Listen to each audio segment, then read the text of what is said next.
Guys, welcome back to whatever this is, and today it is all about Jet Set Radio!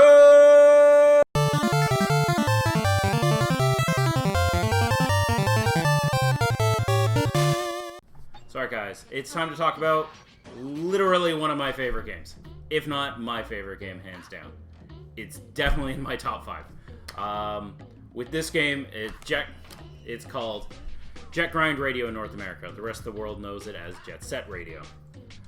This is a very fun, simple game where it is skate, grind, and trick to the beat. And do some tags while you're at it.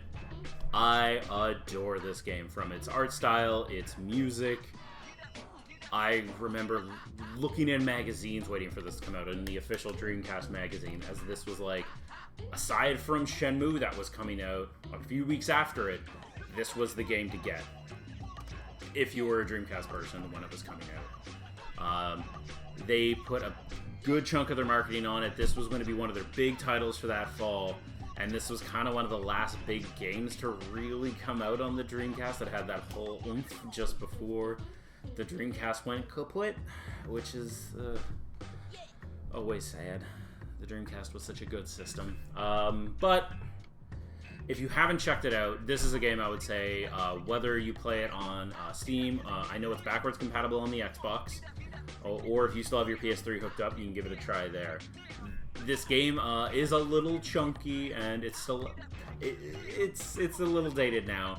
I can still play it like a dream, but yeah, even sometimes I get a little frustrated at the momentum in the game, as you can just have all this momentum and just like clip a corner wrong, and it's just, alright, we're gonna slow down today. No running in the halls. But for a game that's all about tagging the walls and strategizing how you're going to jump around the playground they gave you, this game is excellent. It is so cool. From its visual style of using the cel-shaded artwork with the backup of the music that to this day I still listen to, as I still have the soundtrack that I bought many, many years ago. I still listen to it. It is awesome. There are so many songs to this day that influence what I listen to now because of the music in this game. I probably never would have gotten into... in the North American version, they added in, maybe even the European, but I know in the North American version, this one here, they did add in Jurassic 5 when they do a level that's New York, pretty much. They added in Jurassic 5. Without this game, I probably never listened to Jurassic 5, and I still love listening to it this day. And then there's all kinds of weird, funky music that I probably never would have listened to if it wasn't for listening to this game. They're still constantly on repeat for me. And it's just that nice, simple gameplay. Okay, how do I bounce around the level? I'm going to tag everything. And you get better and better at it each time, and then you get the higher score. And like, the game is just so good at rewarding you for that, with more characters, more graffiti souls, and you just figure out how to jump around the levels. It's fantastic. It was easily one of the best games on the Dreamcast, in my opinion. And when the Dreamcast died a few years later, they did release Jet Set Radio Future. This is an excellent game. Out of the two, I prefer the first one, but probably because I did end up spending more time with it.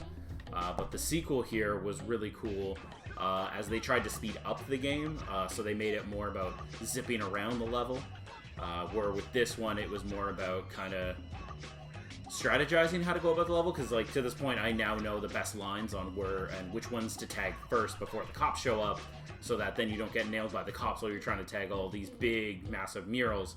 So when you usually want to tag for those first and then worry about all the other smaller ones, which is cool. I like it. It really makes you explore the level and understand the level design. Or with this one, I always found it was more about whipping around the maps, which is still a lot of fun, and they did a lot of cool things with this one. But I always preferred the first one. And even with the second one, soundtrack once again strikes again. It's excellent. I bought this many years ago because I was having a hard time trying to find any music for this game, and I found these online, grabbed them, and I've had them ever since. Excellent soundtracks for the games, both of them. They're both very different. This one's more techno. This one's a bit more hip-hop-y, I guess. I don't know. I could be wrong. If you want to argue with me, go down below. No problems. But this one I find more high beat. This one is more like kind of hum to the beat, which is a song that I really like in the first game. And a lot of songs from this one got remixed into this one, which was also awesome. But I love both of them. First one, definitely more. I know I keep repeating that, but both of them are excellent choices if you want to try them out.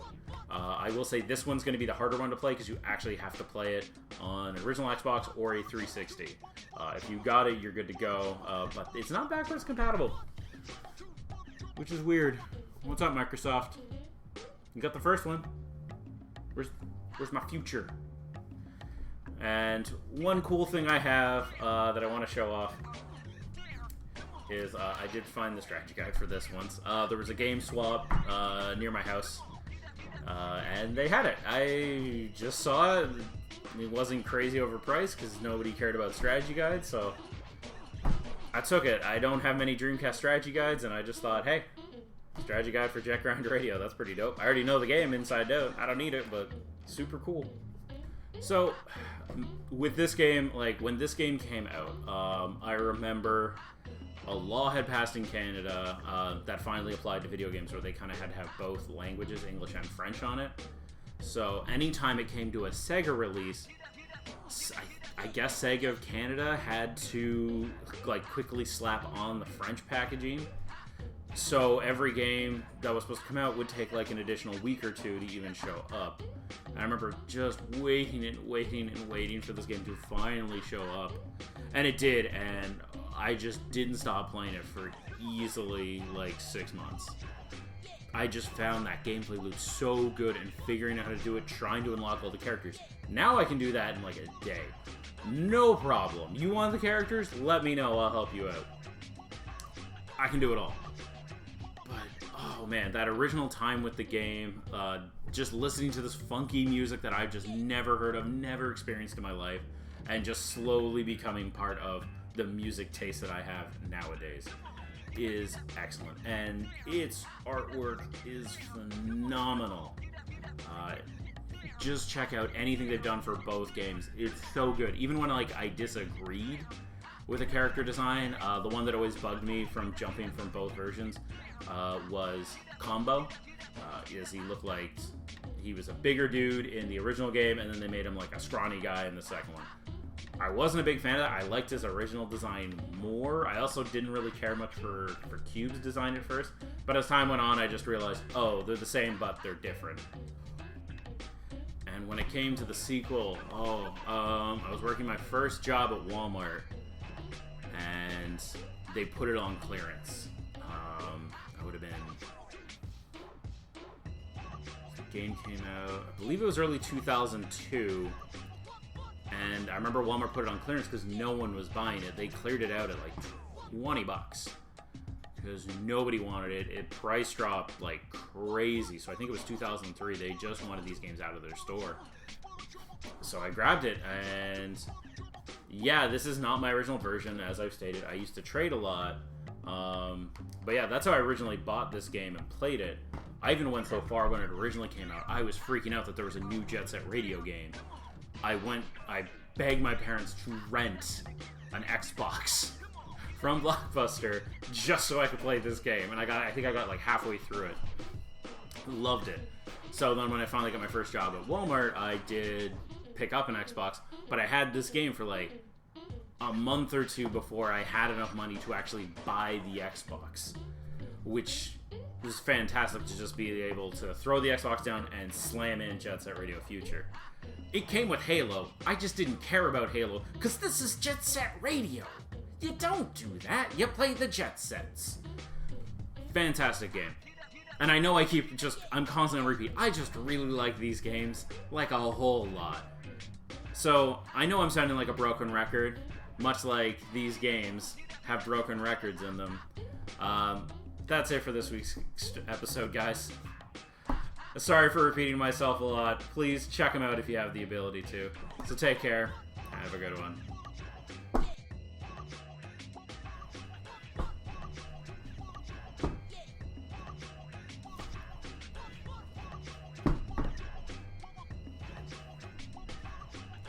So anyways, I remember when this game originally came out, beating Canada, they had passed a law